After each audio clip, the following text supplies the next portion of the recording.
아차. 야, 니네들 요즘 복습했어? 야, 복습해야 된단 말이야. 야, 너 강원 복습했어? 아프리카 갔다 왔어. 아프리카 무슨 상관이야? 여기 성사학당인데. 아, 오빠가 한번 해줘 강호한테 복습을. 복습을 해줘. 어떻게? 뭔데? 내가 물어봤잖아. 뭐 했냐고, 지난달에. 뭐 했을 것 같아? 지난번에. 글쎄, 뭐 저버려 버려. 아프리카 방언이야. 목사님 아프리카 말도 아신단 말이야. 큰일 났다. 너 큰일 났네, 진짜. 종교적 계열이야. 지난주에 뭐였지? 지난주에 뭐 복음. 하늘나라의 시민권. 역시. 그게 그거 말고 뭐 또 있었잖아, 또. 아니 오빠 반장이 모르면 어떡해. 큰일 났다 이제.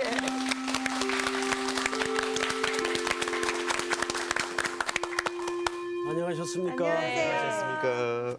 복습 있죠? 복습해야 된다고 했잖아, 광우야. 아유, 어떡해. 지난 시간에 우리 무슨 공부했습니까? 우선 제목이라도 누구 건질 수 있는 사람. 제목. 복음에 복음에 합당한 생활이란. 아주 비슷해요. 예, 복음에 비슷한- 네. 합당한 생활. 자, 그게 뭡니까? 그게요? 네. 네, 세 가지를 배웠습니다. 첫 번째는 기억이 나는데 우리는 하나님의 시민권자다. 예, 맞아요. 오, 역시. 하늘의 하나 먼저 시민권. 하늘의 시민권자. 자, 여기 보세요. 지금 빌립보라는 도시가 있죠? 네. 여기에서 로마가 굉장히 멀죠? 네. 예. 800마일 이런 거. 수치까지. 800마일이요? 자, 예, 여기 좋아요. 척척 봤어. 근데 이 빌립보라는 도시는 생성 자체가 야만의 도시였단 말이에요. 야만. 그래서 이 도시를 로마가 점령하면서 이 도시를 어떻게 하면 좀 그 로마 제국다운 품위 있는 도시로 만들까 여러 가지 고민 끝에 어떤 정책을 폈나요? 조수희 학생님. 로마의 태역 장교들을 장교들을 네, 거기다 심어놨습니다. 심어놨죠. 그래서 뭐를 부여했죠? 시민권. 그렇죠. 예, 아프리카 갔다 온 사람도 대답을 하는 거예요. 자, 로마의 시민권을 부여함으로써 먼저 빌립보에 살지만 야만의 도시의 삶을 시작하지만 로마 제국의 시민다운 그런 긍지를 갖게 함으로써 이 빌립보는 나중에 어떤 별명이 붙습니까? 리틀 로마. 리틀 로마. 예, 작은 로마다 할 정도로 로마의 철학, 로마의 색채, 로마의 품격을 갖춘 아주 멋진 도시가 됩니다. 우리 김상원 학생은 리틀 하나님의 나라죠? 아, 그럼요. 예. 왜 웃음 굉장히 당황하시는데. 남들보단 제가 더 클걸요, 조금. 네. 자, 여기 보세요. 그래서 그러면 이제 이 빌립보에 사는 사람들은 그 시민권을 부여받고 이 시민권은 어디 시민권입니까? 로마의 시민권. 그렇죠. 비록 빌립보에 멀리 떨어져 살지만 로마의 시민권자로서 모든 원칙과 규칙과 도덕성을 유지해서 살아가게 되죠. 네. 근데 여기에 사도 바울이 몇 가지 중요한 그 기준 내지는 원리를 설명한 게 세 가지 정도 된단 말이에요. 그게 세 가지. 첫 번째가 뭐예요? 한마음. 하늘의 그렇죠. 시민권이. 한마음. 이건 빌립보 교회 성도들에게 권면한 말씀 중에 하나입니다. 성도들은 예수 그리스도의 머리됨을 중심으로 제일 중요한 게 뭐예요? 한마음. 한마음. 두 번째는 한뜻. 그렇죠. 한뜻. 그다음에 세 번째는 협력하라. 협력. 예, 협력. 이 협력을 설명할 때 선생님이 어떤 예를 하나 들었어요. 로마는 전쟁 때 3열로 배치가 되죠. 예, 예. 제일 앞에는 보통 군인, 그다음에 정규군, 특수부대. 네. 그래서 어디서 혼란이 일어나냐 하면 이 열과 열이 바뀔 때 혼란이 일어나죠. 그것을 방지하기 위해서 어떻게 훈련을 한다고요? 피나는 훈련은. 그렇죠. 어쩌다 얻어 걸린 것 같아요. 예, 굉장히 혹독한 아주 기계처럼 움직이는 훈련을 해서 혼란을 막죠. 예, 이렇게 협력, 한뜻, 한마음 이것을 어느 공동체에게 부탁했나요? 어느 공동체? 빌립보라는 교회 공동체 예. 부탁했단 말이에요. 자, 그러면 뜬금없이 저런 부탁을 사도 바울이 왜 했을까? 그냥 잘 지내고 있는데 네. 저런 부탁을 할 리가 없잖아. 그렇죠. 그죠? 네. 그리고 우리가 빌립보 시대에 들어가 보질 않아도 이 편지에 드러난 여러 가지 암시로 봐서 아 빌립보 교회는 어떤 지금 상당한 분열 속에 있구나. 그렇습니다. 예, 알 수 있겠죠. 네. 예, 아주 공부들 복습들 잘했어요. 오늘 수업 빌립보서 6강 기쁨을 충만하게 하려면. 자, 오늘은 이제 2장으로 넘어갑니다. 2장. 우리 2장을 저기 청주원 학생부터 한 절씩 넉 절만 김상원 학생까지 읽어보세요. 그러므로 그리스도 안에 모든 무슨 권면이나 사랑의 무슨 위로나 성령의 무슨 교제나 긍휼이나 자비가 있거든 마음을 같이하여 같은 사랑을 가지고 뜻을 합하며 한 마음을 품어 아무 일에든지 다툼이나 허영으로 하지 말고 오직 겸손한 마음으로 각각 자기보다 남을 낮게 여기고. 예, 여기까지 합시다. 네. 여기까지. 저까지 한다고 싶지 않습니다. 아, 사절을 안 읽고 사절 읽으세요. 예, 오늘 선생님이 정신이 왔다 갔다 네. 합니다. 갑자기 할 마음이 아, 죄송해요. 아, 예. 사절. 4절 읽겠습니다. 각각 자기를 돌볼 뿐더러 또한 각각 다른 사람들의 일을 돌보아 나의 기쁨을 충만하게 하라. 예. 아멘. 예, 4절까지 우리 읽었죠. 제가 한 가지 그 실례로 이건 뭐 여러분도 공부의 이해를 돕기 위해서 그냥 뭐 스토리를 만들어 본 거예요. A라는 집에 5 형제가 있고 네. B라는 집에 5 형제가 살고 있어요. 아들 부자인가 봐요. 그런데 A라는 집의 5 형제는 전부 머리도 좋고 그다음에 스펙도 좋고 그래서 백그라운드 좋고 해가지고 사회적으로 다 잘 됐어. 네. 그래서 달달이 부모님들에게 용돈도 드리고 계절이 바뀌면 철따라 옷도 사드리고 또 1년에 한 차례씩 해외 여행도 시켜드리고 너무 이상적으로 얘기했나요? 네. 그런데 네. 그렇게 이제 잘 살고 부모님에게 잘 하는데 아무래도 이제 그 사회적으로 다 위치가 있다 보니까 자주 못 만나. 그러다 보니까 관계가 별로 안 좋아요. 자존심들도 강하고 머리들도 좋고 하니까. 그래서 부모님한테 용돈 드릴 때도 형은 얼마를 드리나 이렇게 눈치를 보고 이런 이제 분위기예요. 그런 사람도 있죠. 예. 알겠죠? 무슨 분위기인지. 네. 근데 이제 이 B라는 가정은 역시 똑같이 5 형제인데 뭐 공부도 잘 못했어요. 그리고 다 어렵게 살아요. 그 부모님들한테도 뭐 달달이 용돈 드릴 형편도 잘 안 돼요. 어쩌다 명절날 겨우 이제 어렵사리 마련해서 이렇게 조그만 봉투 하나 드리는 그 정도 이제 살림살이 규모밖에 안 돼요. 그런데 형제들이 너무 화목해요. 힘들지만 너무 화목해요.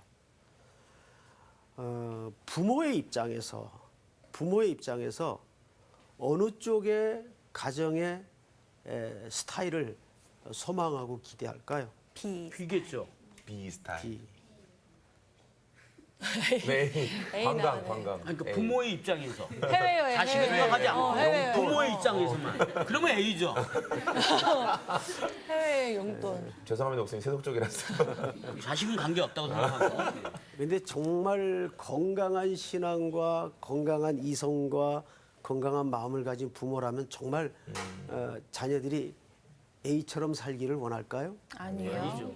아니겠죠. 네. 야, 너희들이 나 용돈 안 줘도 된다. 나 해외여행 안 가도 좋다. 네. 그래도 해주면 좋죠. 진짜 분위기 좋게 꾸고 있는데 화목하면서 그것도 해주면 좋잖아. 아니 현실은 그건 식으로. 뭐 개정에 또 한 자녀 정도는 그 정도 해주면 좋겠지만 뭐 그럴 수 없을 때는 할 수 없잖아요. 그러나 부모의 입장에서는 그래도 제정신 가진 부모라면 아 너희들 싸우고 말고 나 용돈만 주면 된다 이럴 부모 없죠. 네. 없죠. 너희들 없이 살아도 나 용돈 필요 없다. 너희들끼리 화목한 그 자체가 내게 효도하는 거다. 아마 제정신 가진 부모라면 그렇게 요구를 할 겁니다. 네. 지금 사도 바울이 빌립보 교회 성도들에게 요구하는 게 그거예요. 사실은. 그러니까 하나님이 오늘날 교회에 요구하는 게 그거예요. 여러분 단테가 쓴 글에 보니까 이 지옥이 28층으로 돼 있대요. 분명 내가 단테가 쓴 글이라 그랬어요. 네. 앞뒤 다 잘라먹고 야, 성서학당의 송 목사가 지옥은 28층이래. 요거만 딱 따다가 말 돌리면 안 돼요. 그렇습니다. 검색어 일이 되겠는데. 그런데 제일 밑에 지하 제일 밑에 28층 지하에 예. 들어가는 종류의 인간은 어떤 종류의 인간일 것 같습니까? 불효? 불효는 아니고. 그러니까 제일 악독한 거죠. 그렇죠. 네. 그러니까 굉장히 좀 심각하겠죠? 예, 예. 네, 이간질한 사람들? 아주 비슷해요. 남의 탓하는 고자. 분열주의자들. 그러니까 이간질이나 남의 탓 다 얽혀 있는 문제겠죠. 그러니까 단테에 쓴 글에 보면 지하 28층으로 지옥이 돼 있는데 지하 28층에는 분열주의자들이 들어간대요. 재밌는 글이에요. 그만큼 교회 공동체를 해치는 가장 악한 행동이 분리를 하는 겁니다. 그래서 잠언 18장 같은 데 보면 무리에서 나누이기를 원하는 자는 자기 소욕을 쫓는 자니라 그랬어요. 가만히 생각해 보세요. 난 너랑 안 해 하는 그 이면에는 철저한 이기주의가 있어요. 자기 소욕을 쫓는 자니라. 정확한 말이죠. 그러니까 지금 빌립보 교회 안에는 어떤 위기가 있는가 하면 사람들이 분열이 지금 위기가 있어요. 그래서 바울이 이 빌립보라는 넉 장의 짧은 글을 보내면서 계속 일관되게 뭘 강조하냐면 협력, 한마음, 한뜻 이것을 그래서 강조하는 거예요. 우리 지난주에도 사실은 복음에 합당한 생활을 하라라는 말을 그런 관점에서 공부를 했지만 오늘은 이제 그것에 대한 조금 더 구체적인 신뢰들이 나옵니다. 그것을 이제 우리가 한번 살펴보도록 하겠습니다. 자, 1절 한번 볼까요? 그러므로 그 앞에 얘기를 받는 거겠죠. 그러므로 그리스도 안에 무슨 권면이나 사랑의 무슨 위로나 성령의 무슨 교제나 긍휼이나 자비가 어떻게 하거든? 있거든. 자, 4절까지 읽어보면 이렇게 돼 있죠. 4절 끝이 나의 기쁨을 어떻게 해요? 충만하게 하라. 자, 여기를 보세요. 그런 것들이 있거든. 나의 기쁨을 충만하게 하라. 그러니까 우리가 꼭 그 생각하기에는 조건절처럼 느껴지죠. 예. 그래서 이제 헬라 원문이라는 그 성경을 보면 원래 헬라 말은 주어 동사가 막 뒤죽박죽 될 때가 있어서 이 번역 성경으로 우리는 보니까는 잘 이렇게 감이 안 들어오죠. 조건절처럼 느껴진단 말이에요. 근데 이 말은 원래 이렇게 돼 있습니다. 이미 내가 너희에게 기쁨을 주었으니 그러니까 어떤 것으로도 환치시킬 수 없는 근본적인 기쁨을 주었으니 너희는 이런 삶의 열매를 맺어라 그 말이에요. 무슨 말인지 알겠죠? 그러니까 만약에 뭐뭐 하거든 if라는 조건절이 아니에요. 내가 이미 나의 기쁨으로 너희 속에 같은 기쁨을 약속했고 보증했으니 구원을 받았으니 너희는 이와 같은 삶의 덕목과 열매를 결실해라. 그러니까 우리가 그리스도 안에 접붙여 있다면 합당하게 누구의 열매가 나와야 돼요? 그리스도의 열매가 나와야죠. 그것을 가장 잘 설명한 성경이 요한복음 15장 설명이란 말이에요. 가지가 나무에 붙어 있으면 열매는 스스로 맺느니라. 예? 자, 이제 그런 차원에서 오늘 한 4가지 정도 시간이 되면 4가지를 하고 안 되면 한 3가지 정도로 마치겠는데 첫째, 자 우선 1절에 보시면 그리스도 안에 무슨 권면이나 사랑의 위로 이렇게 돼 있어요. 권면이 뭐예요? 권면. 우리 김상훈 학생 권면이 뭐예요? 권면. 그러니까 말 그대로 권면이죠. 뭐라고 설명이? 이러이러하면 예. 어떻겠니? 국어 뭐 이렇게- 실력의 한계를 그러네. 권면하는 거죠 이렇게. 예. 조금 그 풀어서 설명하라 그 말이에요. 아프리카 다녀오셨어요? 그러니까 이게 자, 많이 아프리카 다녀온 당황하셨어요. 우리 장강호 학생 한번 얘기해 보세요. 네. 아까 우리 척척 박사님께서 말씀하셨듯이 뭐 이러이러한 것에 대해서 그거보단 이런 측면이 더 좋지 않겠냐고 이렇게 한 번 더 풀어서 그 사람이 조언도 손 내리고. 네. 자, 우리 성경 한 군데를 좀 찾읍시다. 네. 권면의 개념을 제일 잘 설명할 수 있는 데는 사도행전 4장 32절서부터 읽읍시다. 2절 우리 김상원 학생부터. 네. 믿는 무리가 한 마음과 한 뜻이 되어 모든 물건을 서로 통용하고 자기 재물을 조금이라도 자기 것이라 하는 이가 하나도 없더라. 사도들이 큰 권능으로 주 예수의 부활을 증언하니 무리가 큰 은혜를 받아 그 중에 가난한 사람이 없으니 이는 밭과 집이 있는 자는 팔아 그 판 것의 값을 가져다가 사도들의 발 앞에 두매 그들이 각 사람의 필요를 따라 나누어 줌이라. 구브로에서 난 레위족 사람이 있으니 이름은 누구죠? 요셉 사도들이 일컬어 뭐라고 하죠? 바나바. 바나바라 번역하면 무슨 아들? 위로의 아들. 위로의 아들이라 하니. 자, 앞을 보세요. 권면이라는 말은 위로라는 뜻입니다.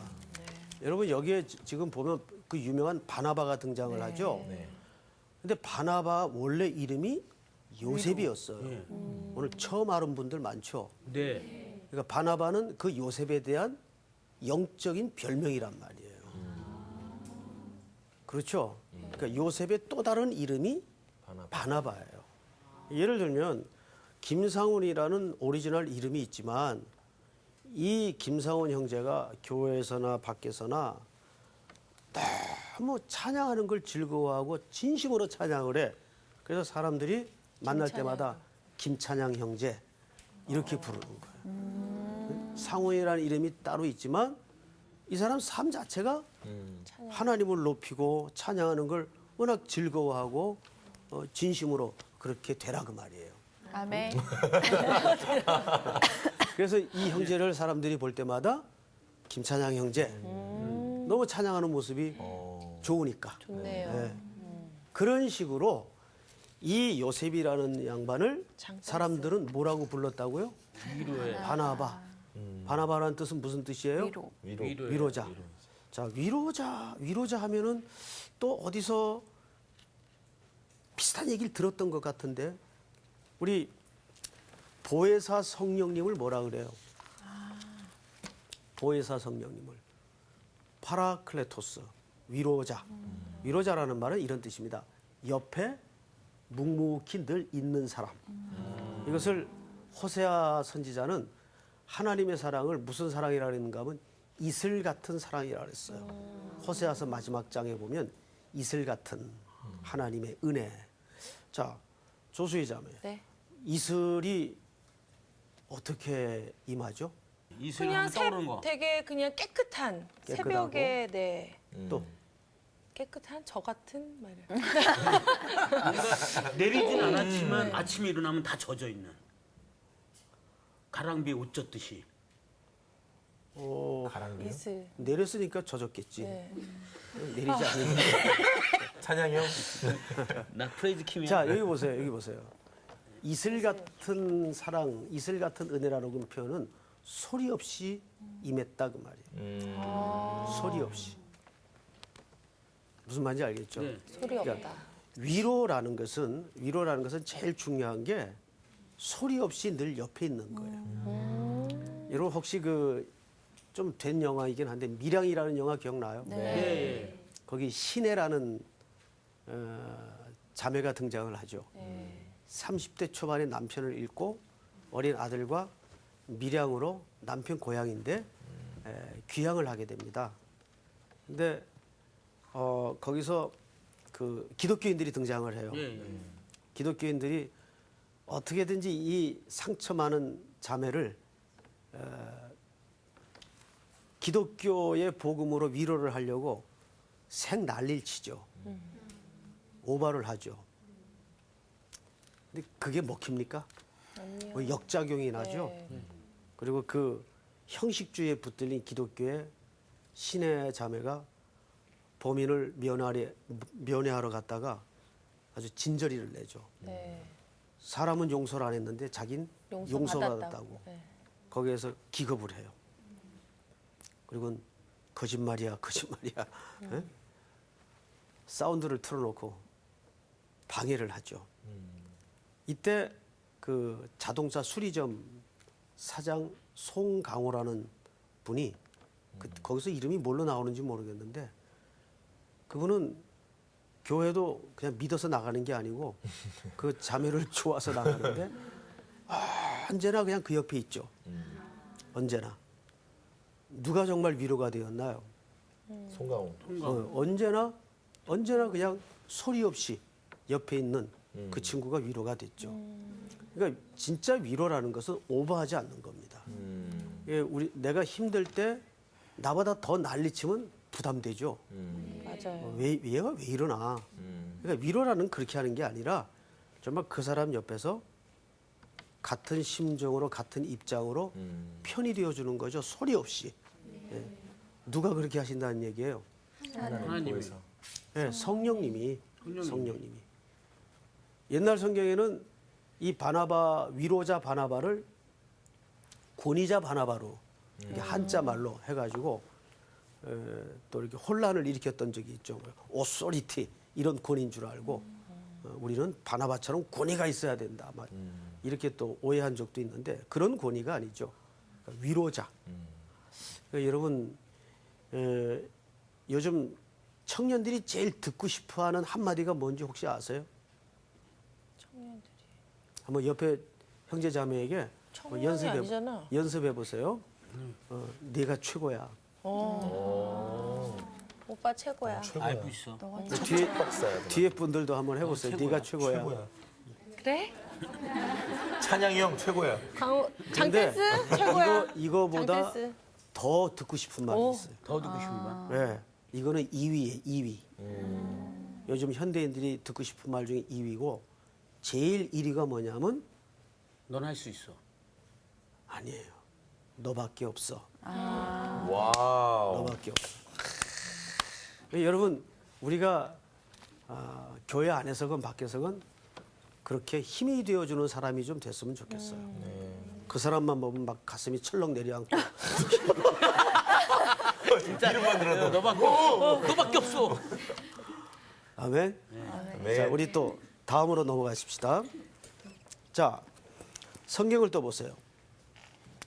그리스도 안에 무슨 권면이나 사랑의 무슨 위로나 같은 말이죠. 그다음에 뭐예요? 성령의 무슨 교제나. 자, 여러분 성경 한 군데를 좀 찾으십시다. 요한 1서 1장 6절에서 7절. 우리 저기 정주은 자매 한번 읽어보세요. 네, 저기요. 1장 만일 6절. 우리가 하나님과 사귐이 있다 하고 어둠에 행하면 거짓말을 하고 진리를 행하지 아니함이 거니와 그가 빛 가운데 계신 것 같이 우리도 빛 가운데 행하면 우리가 서로 사귐이 있고 그 아들 예수의 피가 우리를 모든 죄에서 깨끗하게 하실 것이요. 네, 아멘. 거기 7절에 보시면 네. 자, 눈으로 성경을 보시고 귀로 제 말을 들으세요. 그가 빛 가운데 계신 것 같이 우리도 빛 가운데 행하면 우리가 서로 뭐가 있고 사귐이 있고. 여기 사귐이 있다라는 말이 성령의 교제, 교통을 얘기하시는 거예요. 자, 그런데 여기 중요한 전제가 있어요. 뭐냐 하면 6절에 만일 우리가 하나님과 사귐이 있다고 어둠에 행하면 거짓말을 하고 어디에 행하지 아니함? 진리를 진리를 행하지 아니함 같다. 자, 제가 이해를 돕기 위해서 몇 가지, 한 두 가지만 예를 하나 드릴게요.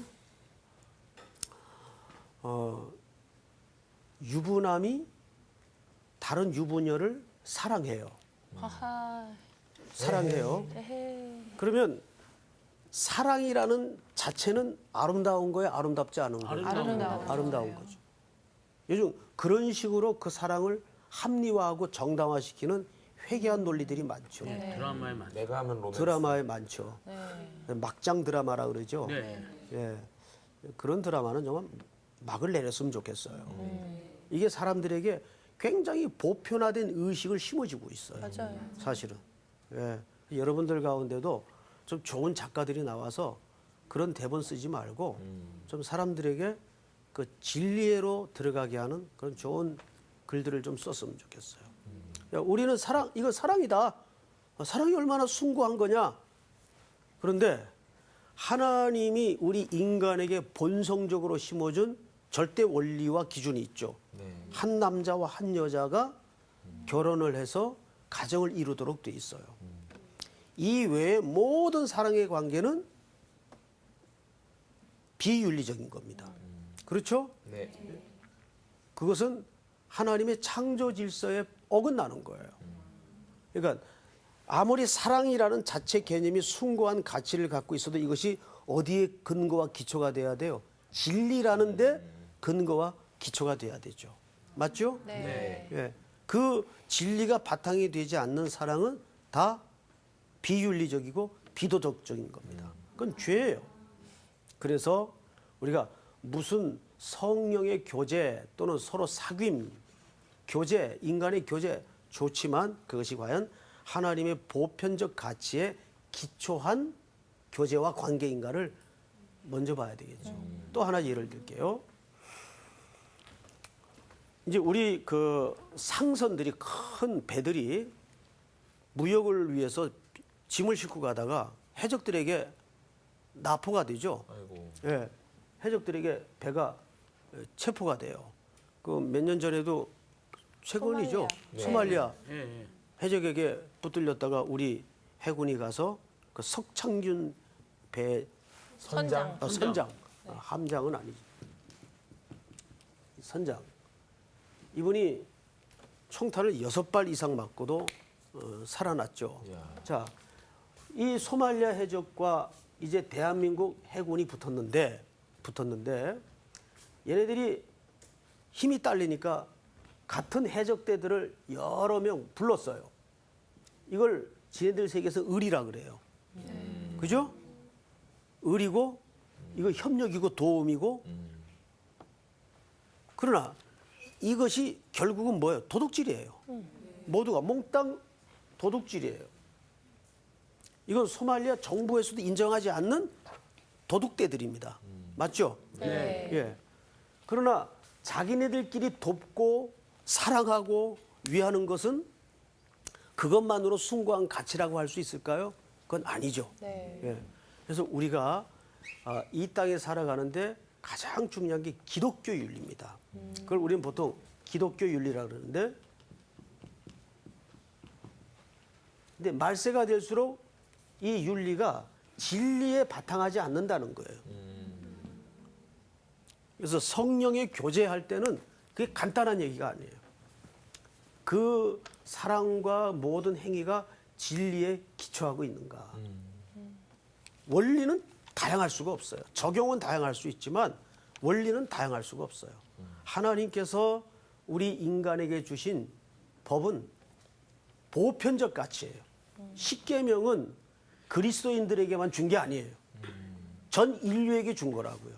그런데 인간이 타락함으로 말미암아 그것이 마치 그리스도인들만 지켜야 되는 윤리처럼 잘못 오해를 하고 있죠. 아니에요. 성경의 가치는 인류 보편적 가치를 하나님이 말씀하신 거예요. 그러니까 10계명 다 외워놓고 11계명을 만들어가지고 11계명은 들키지 말지니라. 이런 못된 계명을 만들어서 장난들을 하죠. 자, 그 다음에 성경을 또 보십시다. 성령의 무슨 교제나 세 번째로 긍휼이나 뭐가 있거든? 자비. 자비가 있거든. 자, 여러분 여기를 보세요. 첫째는 위로 외워야 돼요. 두 번째는 외워야 돼. 두 번째는 방금 말씀드린 대로 성령의 교제. 교제. 지금 이 모든 내용을 어느 공동체에게 말하고 있는 거라고요? 빌립보 교회. 그렇죠. 빌립보 성도들에게 빌립보 교회에 말하고요. 세 번째는 지금 제목이 뭡니까? 자비. 긍휼이나 자비. 자비. 저나 여러분들이 십자가의 구원을 받은 가장 기본적인 기초 개념은 사실은 하나님의 긍휼과 자비에서부터 시작이 되었어요. 아멘. 제가 기억을 하나 떠올릴게요. 예수님이 설교를 다 마쳤는데 얼마나 그 설교가 조금 길어졌던지 그리고 길어지는지조차 모를 정도로 사람들이 쫙 말씀을 들었어요. 말씀이 끝났는데 해가 뉘엿뉘엿 넘어가요. 저녁이 됐어요. 왜 제자들이 다 돌려보내야 되는데 길도 멀고 이 많은 사람들이 먹을 게 없는 거예요. 그래서 선생님 어떡하죠? 그랬더니 예수님께서 뭐라 그랬죠? 너희가 먹을 것을 주어라. 예수님이 그 말을 누구에게 했죠? 제자들에게. 그 제자 중에 그 회개 보는 예, 제자들에게 했어요.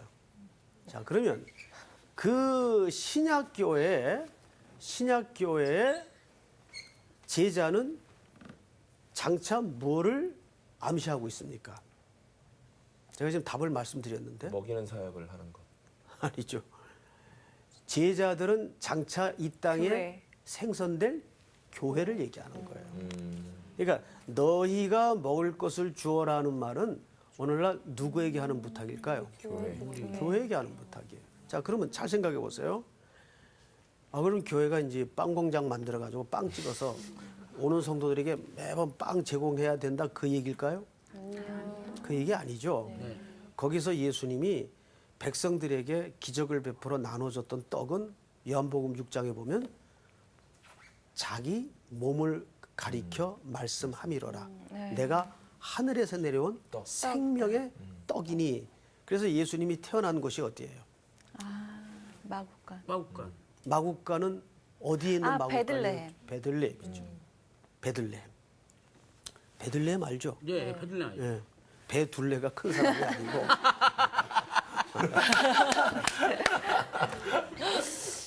베들레헴이라는 뜻이 뭐죠? 떡집이요. 응? 아니, 그렇지 떡집이죠. 떡집이죠. 예. 예.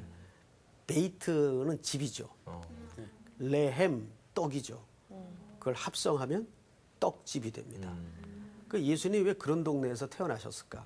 그러니까 생명의 예수님 자체가 하늘에서 임하신 생명의 떡으로 오셨기 때문에.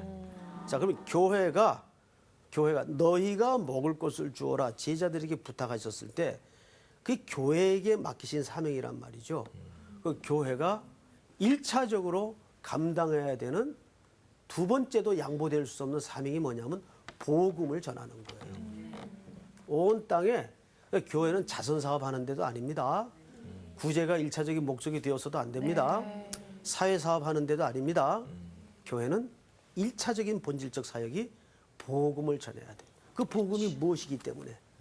생명의 떡, 떡이기 때문에. 예수를 증거하는 일을 해야 돼요. 그래서 사도행전에도 보면 오직 성령이 너희에게 임하시면 너희가 권능을 받고 예루살렘과 유대와 사마리아와 땅끝까지 이르러 내 증인이 되리라. 아멘. 네? 자, 이제 성경을 또 보십시다. 긍휼이나 자비가 있거든. 정확하게 긍휼이라는 헬라 말을 들여다보면 이렇게 되어 있습니다. 창자가 끊어지는 아픔이란 뜻이에요. 창자가 동가리 나는 아픔. 동가리가 경상도 말이죠. 동가리. 창자가 전문용어. 끊어지는 아픔. 우리의 구원이 예수님의 그 긍휼에서부터 시작이 된 거예요. 그래서 구원받은 사람에게 가장 외부적으로 나타나는 영적인 표지가 뭐냐면 긍휼이 생겨요. 그런데 구원을 받았는데도 내 속에 긍휼함이 없다면 그 구원은 의심해 봐야 될 구원이에요. 사실은 거꾸로 그만큼 우리의 구원의 출처와 근거가 예수님의 긍휼과 자비에서부터 시작이 되었다는 겁니다. 그래서 결론 3절을 볼까요? 아무 일에든지 다툼이나 허영으로 하지 말고, 허영이라는 말은 텅 빈 영광 그 뜻인데, 오직 겸손한 마음으로 각각 자기보다 남을 어떻게 해요? 낮게. 여기고 낮게 여기고 할 때는 시읒이에요. 지읒이 아니고. 낮게. 네. 지읒은 아니죠. 네. 낮게 여기고. 자, 이 말이 무슨 말인가 하면 예수님이 이 땅에 오신 자체가 자기를 낮추신 거예요. 그런데 놀랍게도 하나님이 이 땅을 창조하신 창조의 질서가 낮아져야 하나님의 은혜가 흘러가도록 설계하셨습니다. 자, 보세요. 인간은 반대로 계속 인간의 역사를 보면 올라가요. 바벨탑을 쌓고자 했던 것도 결국은 인간의 높아지고 인간의 교만이에요. 네. 그 교만 뒤에는 뭐가 있는지 아세요? 두려움이에요. 사실은. 그래서 바벨탑을 쌓는 의도를 가만히 연구를 해보면 흩어짐을 면하고자 하여 그 인간의 아무도 드러내고 싶지 않은 두려움 때문에 과시하고 남을 누르고 자기를 높이려고 그러고, 이게 사실은 인간이 하나님께로부터 끊겨져 나간 두려움 때문에 생기는 증상들이에요. 예를 들어서 예수님이 어느 마을을 지나가는데 나무 위에 사람 하나가 올라가 있어요. 누구죠? 삭개오. 삭개오라는 이 이름 뜻은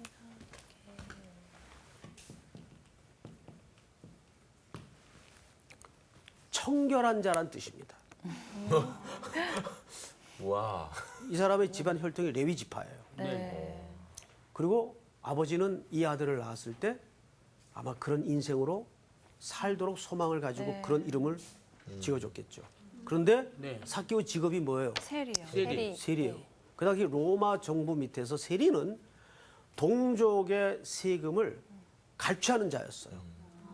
세금법이 어떻게 되어 있는가 하면 일정한 양이 정해진 게 아니고 로마 정부의 상납금만 정해졌어요. 그리고 얼마를 거두든지 남은 거는 자기 것이 됩니다. 그러니까 과도한 세금을 백성들을 긁어낸 거예요. 그러니까 동족들 사이의 세리는 적어도 죄인 취급받았어요. 그리고 매국노 취급을 받았어요. 로마 정부의 끈앞을 이런 식으로. 삭개오가 그런 인생을 살았는데 성경을 열어보면 삭개오를 가리켜서 그는 세리요 부자라 이렇게 돼 있어요. 그러니까 얼마나 못된 짓을 남에게 가슴에 못을 박고 살았는지 짐작을 하죠. 네. 그의 인생 자체가, 그런데 뽕나무에 또 올라가 있어요. 평생 그 원칙으로 살았어요. 기어 올라가는. 남 밟고 기어 올라가고. 이 현대인들의 삶이 다 그렇잖아요. 그죠? 예. 올라갈수록 무겁고 외로운 자리인지도 모르고 이제 내려올 일만 남은지도 모르고. 그때 예수님이 그를 발견하고 첫 마디가 뭐예요? 첫 마디. 내려. 그렇죠. 내려와라. 너 내려와야 산다. 오늘 내가 네 집에 유하여야 하겠다. 그러자 삭개오가 예수님을 영접하고 첫 마디가 뭐죠? 내가 남의 것을 훔치거나 토색한 일이 있다면 4배나 갚겠나이다. 진정한 회개는 호주머니가 회개를 해야 진정한 회개. 존 웨슬레이가 한 말이죠. 그리스도인들이 회개한다 그러고 이 입만 회개하는 자들이 그건 진정한 회개가 아니라는 거죠. 맞아요. 진정한 회개는 호주머니가 회개해야 진정한 회개예요. 낮아지는 거예요. 아멘. 아멘. 왜 빌립보 교인들이 서로 불목하고 원망하고 분열이 생기죠? 교만해서 그래요. 마지막 한마디를 하고 마칠게요. 앤드류 머레라는 분이 있는데 이분이 쓴 겸손이라는 조그마한 책자가 있어요. 이 책자에 겸손을 기가 막히게 정의한 구절이 하나 있는데 이런 구절이 있어요. 겸손이란 나에게 일어난 일에 대해서 이상하게 생각하지 않는 태도를 말한다. 나의 일어난 일에 대해서. 이 의미에 대해서는 각자 집에 돌아가서 깊이 묵상해 보세요. 겸손이란 나에게 일어난 일에 대해서 이상하게 생각하지 않는 태도를 말한다. 그렇죠? 무슨 뜻일까요? 각자 여러분들이 한번 수업 후에 떠들면서 한번 의미에 대해서 나눠보는 것도 좋은 과제라고 생각을 합니다. 오늘 공부는 여기서 끝! 감사합니다. 뭐라고 생각해? 어렵다 근데. 이거는 정말로 나에게- 깊게 생각해야 돼. 그냥 그러니까 짧. 일주일 동안 생각을 해야 돼. 아 그래? 누나는 짧게 어떻게 생각. 생각했어? 내가 지금 바로 딱 드는 생각은 그러니까 그만큼 어떤 일이 일어나도 그 나는 그거를 그냥